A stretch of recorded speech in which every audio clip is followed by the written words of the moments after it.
Hello again, everybody.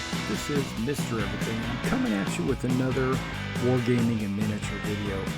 In this video, what we're going to be doing is we're going to be painting our SS 28mm models for bolt action. And we're going to paint them for our market garden project that we're doing. Now, these are the two models that I'm going to use as my test subjects. And these are going to be painted in the P. Camouflage. Now, my first step was to spray paint them with Africa mustard. Okay, I sprayed them with Africa mustard, and that gives them a kind of a lighter brown color. And then I also painted their boots. You can see here that their boots are painted with a leather brown, and these are the two models that I'll be using. I've also already hit up their flesh with medium flesh, like their faces and their hands. And this is the model color leather brown, which I did on their boots. All right, now the next step is to apply this quick shade strong tone. We're going to apply the strong tone to their pants and to their smock. All right, now I'm just taking a brush and I'm applying the strong tone directly to the, I said the smock and the pants, but also any helmet covers that might also be in this camouflage pattern. Now, the only reason why I'm doing that, there's two reasons really. By applying the wash, it's going to take that Africa mustard and it's going to bring it down to a color that's very similar to German camouflage orange ochre. It's also, in the process, it's going to enhance and highlight and bring out all the details of the smock and of the pants. So I'm going to see any buttons or any straps, back straps. I'm going to see folds in the fabric. Any of that will actually be brought to make it easier for me to visualize the smock. But in addition to that, like I said, it's going to bring it down to the proper color orange ochre. I thought about this later. If you prime with orange ochre, then you wouldn't have to do this process, but you could just paint on orange ochre directly over whatever primer you use. But if you do that, you're going to lose the added benefit of the wash showing off all the different folds and features of the fabric. Now, if you notice, I am painting this wash on directly, and I am not applying it like I normally apply wash, which is just 100% coat. I'm actually being judicious about the application of this wash. I'm actually applying it just to the uniform and the helmet cover. So I'm avoiding the ammo pouches, any big ammo pouches, like his haversack and things like that. I'm avoiding.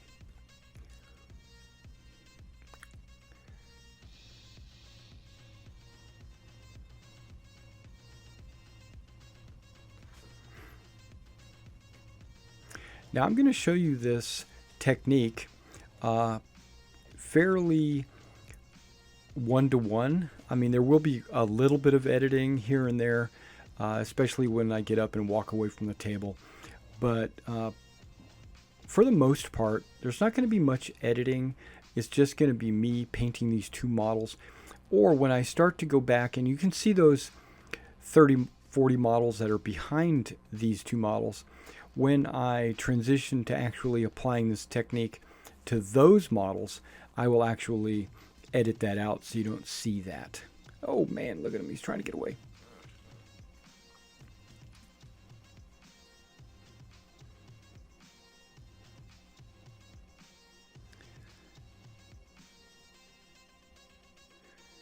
You constantly see me reach across the model.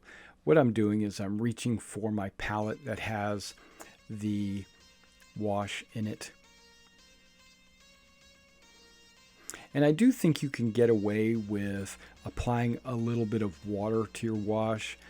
Try not to get as thin as like 4 drops of water to every drop of wash. That would be just crazy water. What I tend to do is I stick in the neighborhood of 2 drops of wash and 1 drop of water. But in this case, I think it was 4 drops of wash and 1 drop of water. I was trying to keep it fairly thick for these 2 models. You don't have to do that. On the models that are behind, I actually did my normal wash thickness, which was 2 drops of wash and 1 drop of water. All right, now I'm finishing up the second model. And you can see how the wash is puddling and pooling around the sleeves and the pant creases. What that's not only going to do is give me those highlights, but it's also going to apply brown spots on the uniform. And the uniform should have additionally, it's going to have brown spots. I'm going to paint some on later. So let's go ahead and go on to the next step. All right, now the next step is to go ahead and paint on the Panzerace's Splinter blotches 1 and 2. Okay, 1 being the green and 2 being the brown. Now, whenever you're doing Splinter blotches, there is a camouflage pattern called Splinter camouflage, but it's the same colors that you would apply on the P dot as well. So just get the Splinter blotches. Now, what we're going to do is we're going to work with the brown first, which is Splinter blotches 2. And we're going to put curvy, blotchy patterns all over the trousers and the smock. We're going to leave enough space. We're going to put it about 1/3 coverage over the model, because 1 more third will be green, and then 1 more third will be the orange ochre underneath. So we're going to go ahead and just apply this on the smock. I'm trying to avoid any gear. Looking all over and trying to understand the shape of the blotches that you want to apply, and they don't always have to be exactly the same. When I was doing my research on P dot camouflage, I came up with about 20 different designs that were actually in use, were used. Now you're going to notice if you're a professional, you're going to notice that I'm painting over the wash, right? So I'm actually ruining the wash highlighting, texturing, because the brown is going to like hide those dark creases and canyons like I just did right there. Don't worry. That's actually just part of the allure of this camouflage, the mixed colors and the patterns. Now, when you go to the final stages of this pattern, we're going to be applying another wash coat, and don't worry, that's going to take those browns and it's going to treat the whole model right. All right, so we're going to do that again on this second model. Same thing, we're going to apply these brown spots about 1/3 of the coverage. And to be honest, I have had a tendency to kind of avoid any area that had a good amount of the wash ink where it had settled. I tried to avoid that to allow the wash ink to give its illusion, but don't concern yourself with that. You should just go ahead and paint anywhere that you feel would be a good place to put the paint. And remember, you only want to paint about 1/3 of the model, so be sure to give it a big range of empty area. And the next step is to apply Splinter blotches 1, which is a green color, to the model.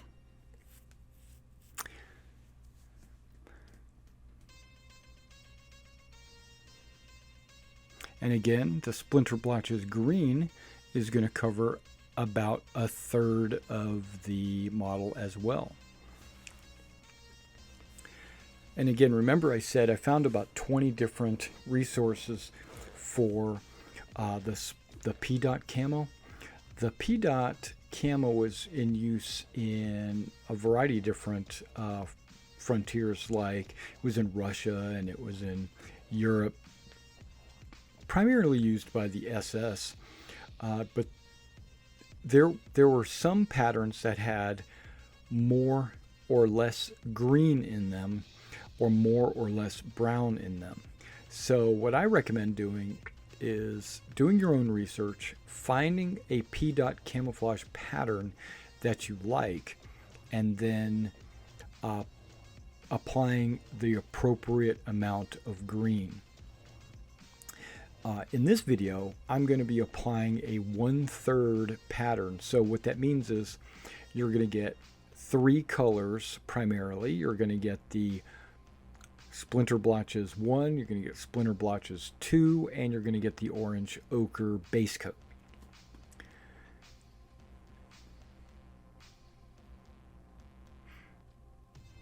All right, and now it goes on bright green. It looks like it's a really bright green. Don't fret. As it dries, it will become darker. And remember, at the very end, we're going to apply a second wash, and that second wash is going to bring that green down as well.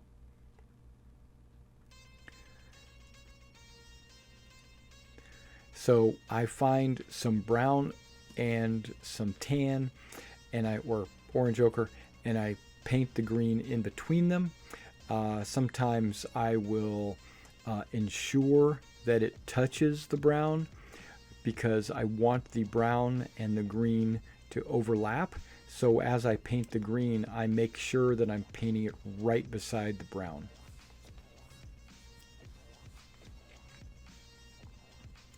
And also you want to use random patterns, shapes. They don't all have to be circles or stripes. You could make them like little L shapes.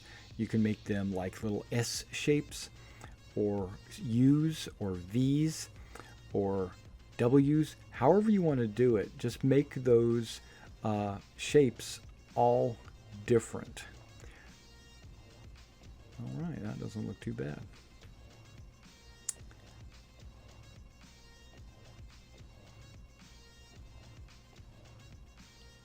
All right, let's do that on the second guy.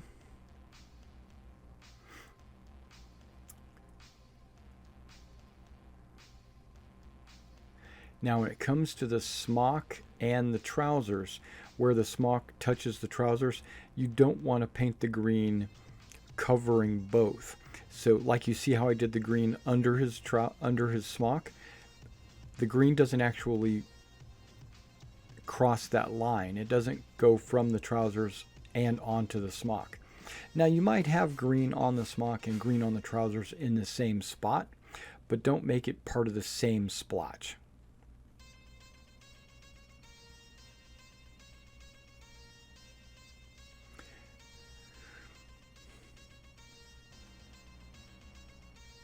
Don't forget his collar.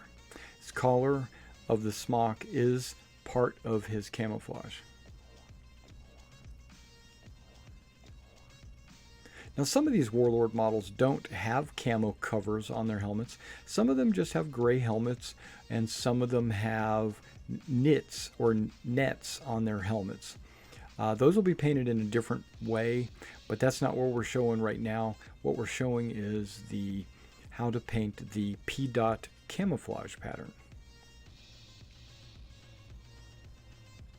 There is a lot of painting to be done on these models, like their entrenching tool, their haversack, their canteen, their gas mask canister, their ammo pouches, their shoulder straps, their rifles. I'm not going to paint those on camera. Those are all going to be painted off camera. I'm only showing you the P-dot camouflage in this video.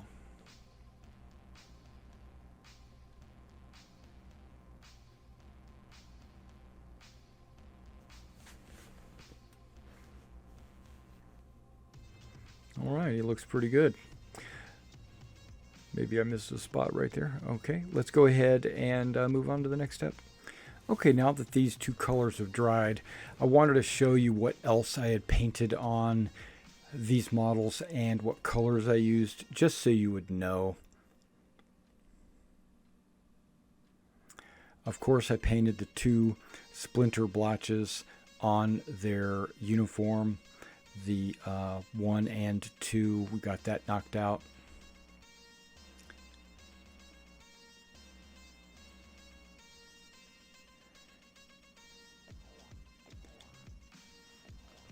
So far they look really good. You could actually field them a lot like that. You could put them on the field like that. I would be confident with the way they looked. Now this is German gray, and I painted those on their ammo pouches and straps. And this is khaki webbing. I put that as their haversack. You can see under the canteen there. I used German field gray for the poncho cover that's on his gas mask canister, but there's also a few other models like this leader that I painted the German gray on his hat, and there's another model that actually has his smock pulled up and you could see his jacket underneath. That was the German Army field gray. I painted the, again, the boots were leather brown.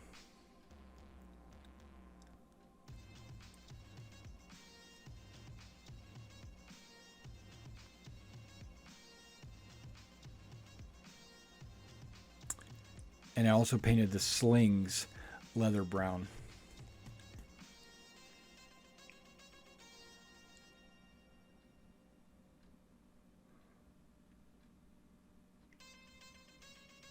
Used gunmetal gray for any of the metallic that was on the weapons or any of the gear that might have needed a metallic color.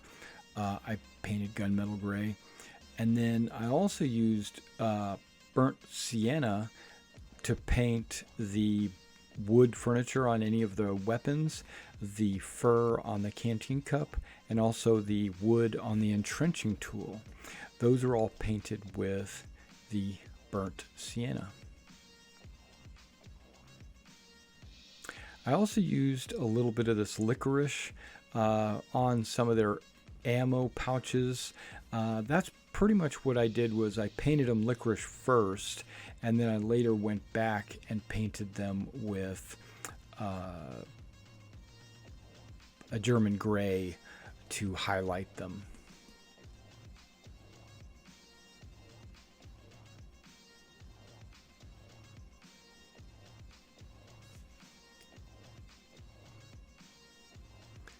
And I also painted the the gas mask canisters with a dark green camouflage. I think it's called black German camo. Dark green is actually on the gas mask canisters.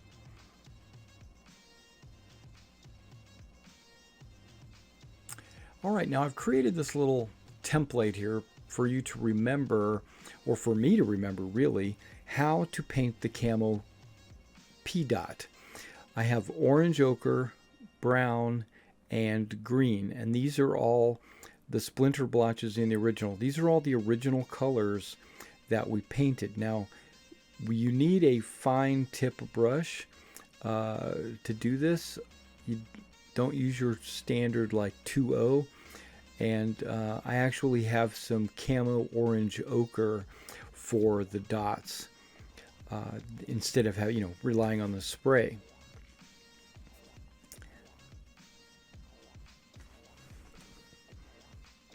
All right, now let's get started. Put these orange ochre dots on my model.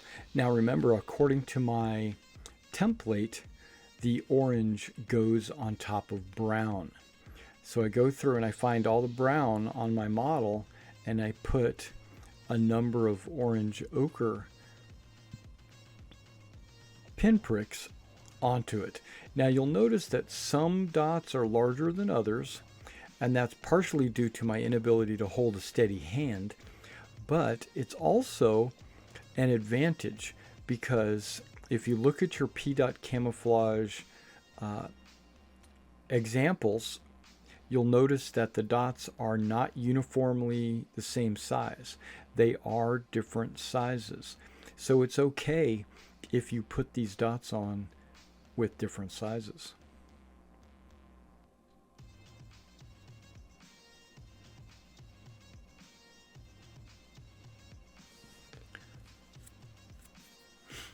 And it's also okay if they're not perfectly round.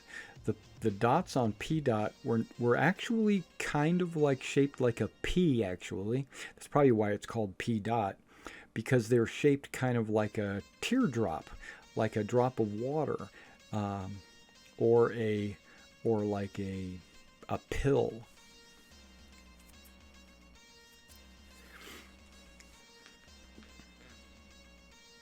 Now, the reason why I have two test models is because there's two techniques to this P-Dot that I'm going to show you. And I personally think that this first technique is actually the best technique. And I think it makes the model look very, looks very, what's the word I'm looking for? Very iconic or very clean.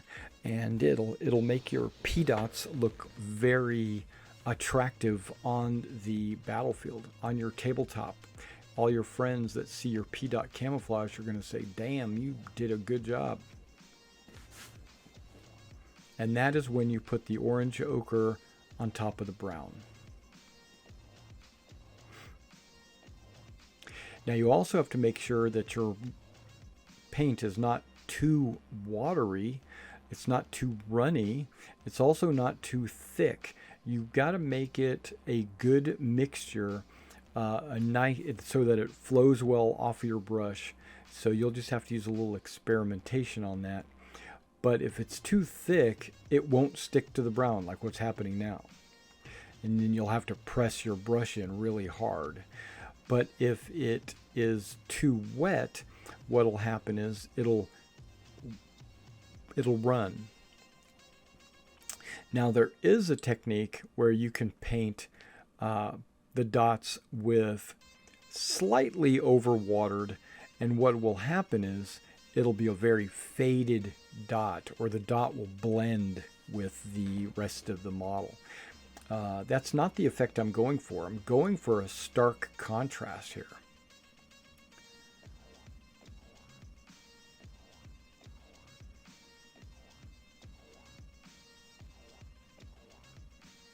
And this might take good glasses or a magnifying glass or some way to really see what you're doing.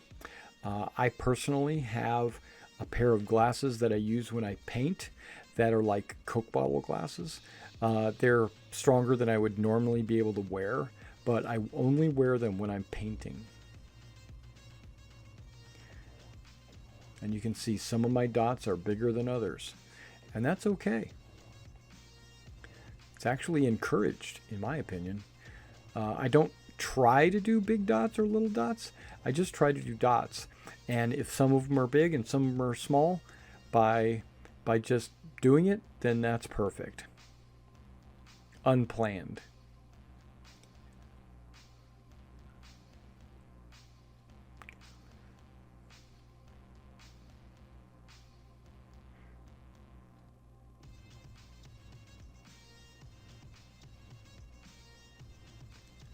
Okay, well, let me get all these rest of these dots on this model, and then I'll show you the second technique on the next model.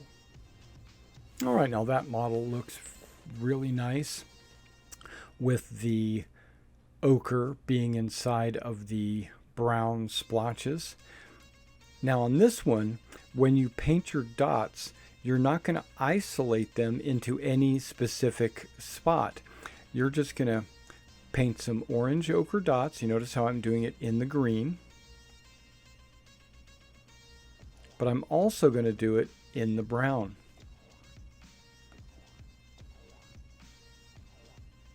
And there is no reason why you would put orange ochre dots in orange ochre uniform, because they would disappear. So the color you're using will apply on top of the other two colors. But like when you remember when I was doing just the orange ochre on the brown, I would fill the entire brown splotch with dots. Where in this case, I'm only doing about 50-50.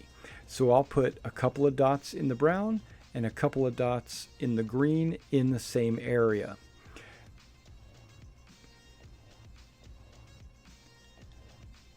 Because when I come back, I'm going to be painting green in the brown and the orange ochre areas. So you have to leave enough room for the second color in that one specific color of a blotch. So like on the brown, you got to leave half of it open because green has to go in there as well.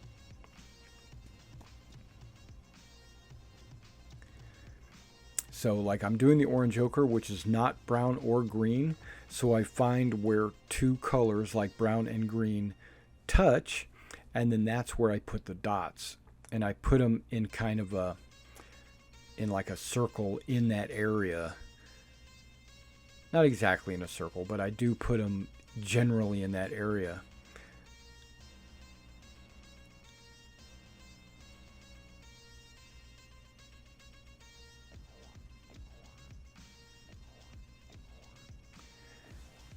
And this would be more accurate to what P-Dot actually looks like, but it just doesn't look as appealing on the tabletop in 28mm, in my opinion. Hopefully you can see what I'm doing. Like maybe on this leg you'll be able to tell I'm putting the dots in the green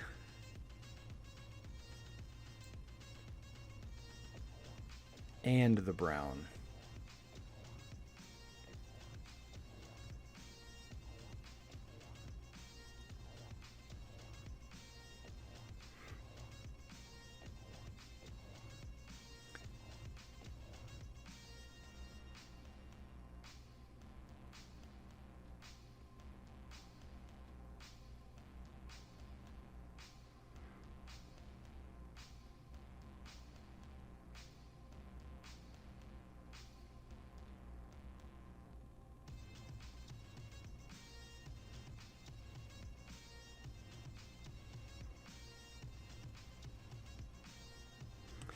All right, so let's move on to the next step.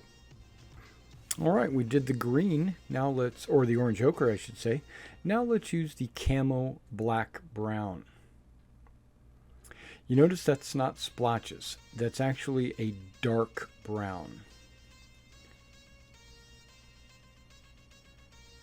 And remember, it's going on the green and it could go anywhere actually, because it's a different color than the under brown, but primarily I'm looking at the green. And I think it might be watered down just a little bit too much because it seems to be pooling up.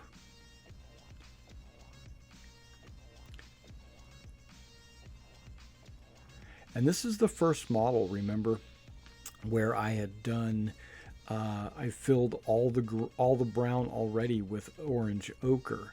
So now I am taking this dark brown and going over my green.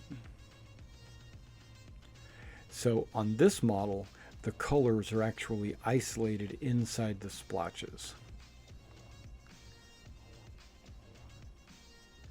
And again, remember, I think this is a much better technique. It makes your camouflage stand out a lot more. But you'll be the judge of that.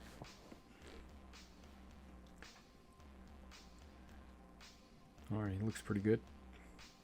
There are some spots that I probably still have missing on his chest there.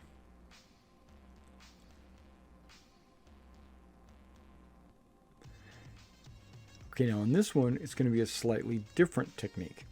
Again, the browns and the greens and the orange ochre are not a limiting factor for this dark camo brown. I can put it on any color, and I will. See, I'm putting it where the colors transition, and I tend to put them in like groups of 3 to 4 dots. That's just me. Now remember, this model hasn't received any green yet, so as I'm applying the black dots, they're not truly black, they're just black brown. I'm reserving spaces on the model for the green dots.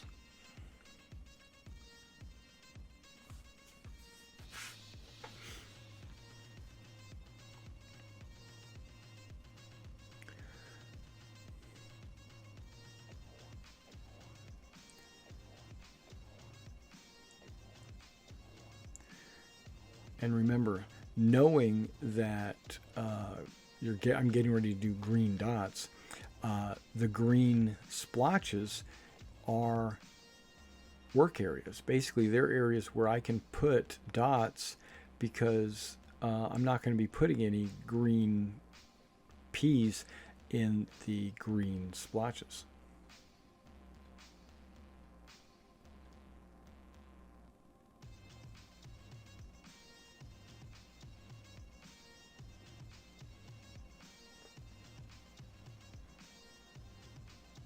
And these dots are also covering, or I should say, blending 2 colors, so that you'll like go from brown and green and you'll put those dots, or you'll go from the ochre to the green, put those dots, or the ochre to the brown and put those dots, because these dots are like a 4th color. They stand out on any of the undercoat colors. Now I'm just randomly putting them all over the place.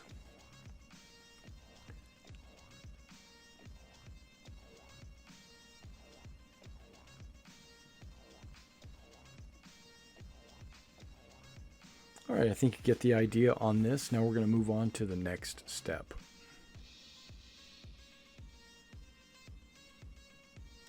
All right, now the next color is German Camo Bright Green. This bright green is going to really bring all the models up a lot. But remember, we're going to bring them back down at the end with a wash. Now the bright green is going to go into the orange ochre zones, because on this model, the orange ochre zones should be untouched. Because remember, these are this first model, your colors stay in their own lane. Basically, they stay in their own zone. All right, now we're applying the green.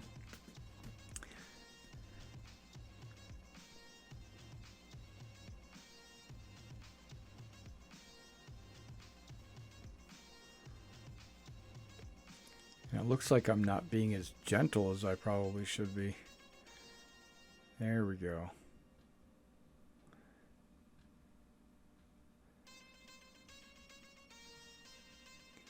Remember, if you have to press your brush against the model to get the paint to go, then your paint is too thick or you haven't got enough paint on your brush. So remember, when you're painting this, you should have just very small, subtle touches of the brush, and the paint should just want to leave the brush. You shouldn't have to force it.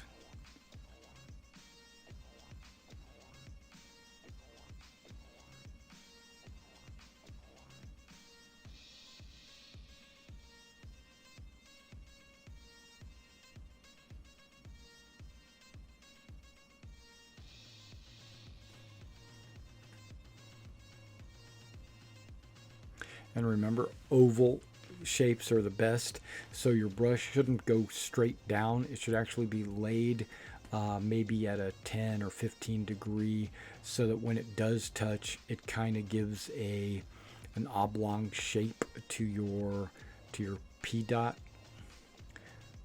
Okay, and I don't think the camera is picking up the proper shade of this bright green, because it makes that collar look like it's green. It made its elbow look like it's super green, when in fact those are just dots, and it looks like the camera's blending them automatically, and it shouldn't.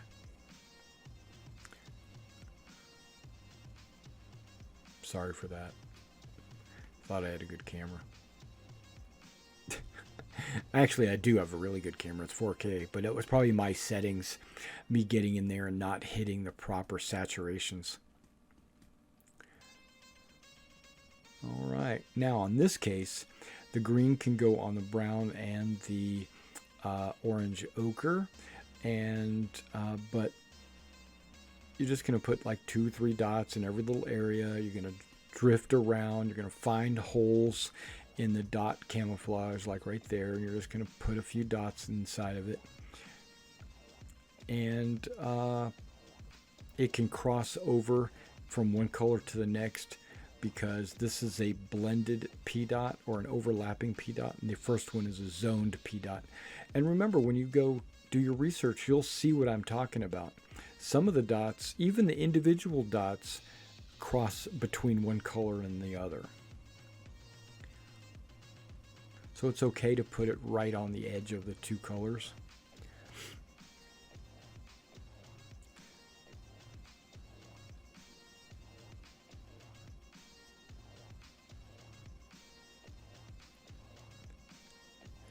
And I personally like the P dot camouflage patterns that have more green in them than brown.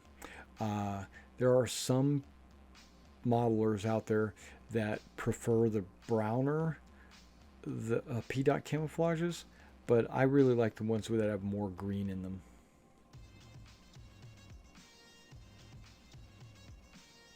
And I think that comes from, I play a lot of Western Front games and not as many Eastern Front. I don't play a whole lot of Russian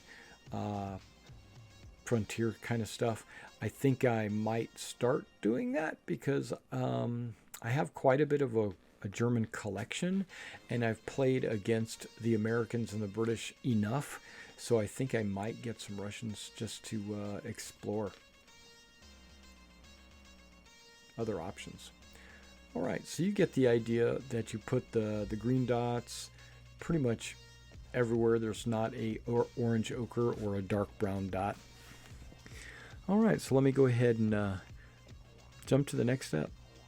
All right, there's not really a step. This is just me showing you the difference between the two patterns, so that you can take a look and see, you know, which one is the right one for you.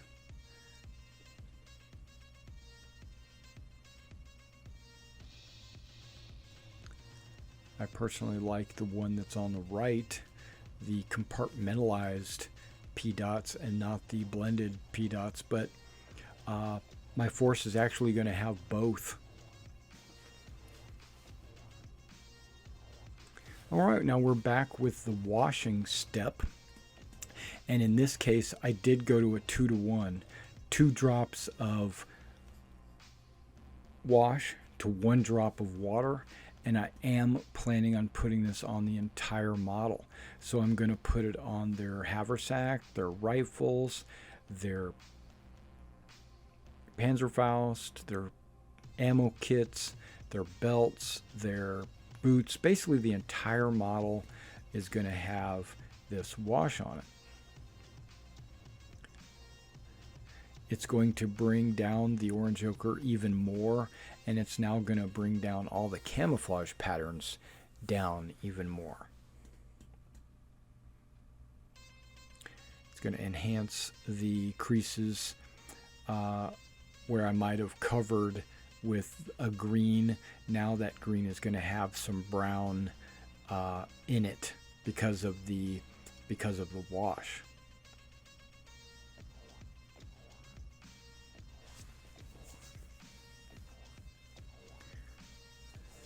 And I've actually been using the strong tone for the last couple of months now as my primary wash on all models. I really like the Army Painter Strong Tone. I think it's probably the best wash I've worked with, and it's universal. Strong Tone I can use on pretty much any model, even Napoleonics or American War of Independence, but I've used it a lot on World War II. I've done away with flesh washes because the Strong Tone serves as a good flesh wash as well. All right, let's let these dry and we'll be back in just a second. Wow, okay, we're back. Now, if you notice, I've gone ahead and finished their bases as well. And not only am I going to show you the two that I worked on, which are these two right up front, but I'm also going to show you the rest of my platoon. All right, so this is that primary P dot character, right? This is the isolated P dot.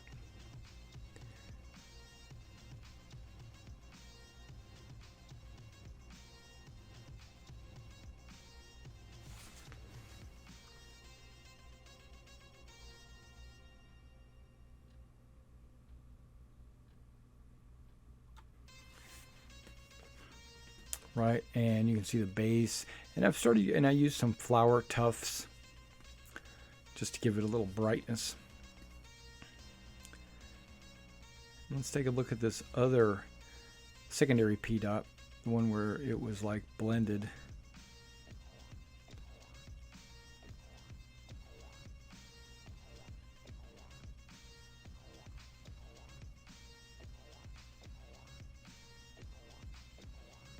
Now I'm going to show you a number of these models. I'm not really going to talk. I'm just going to let the music play, and I'm going to show you the other models, and you can kind of get a closer look at some of the other P dots that I did.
And this is the original crisscross guy, the overlap on the dots.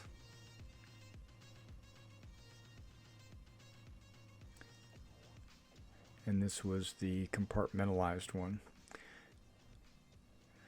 All right, well, thanks for coming out and watching me paint some P dot. And you'll be seeing these on my bolt action gaming table and maybe at NashCon this year. And I'll see you next time.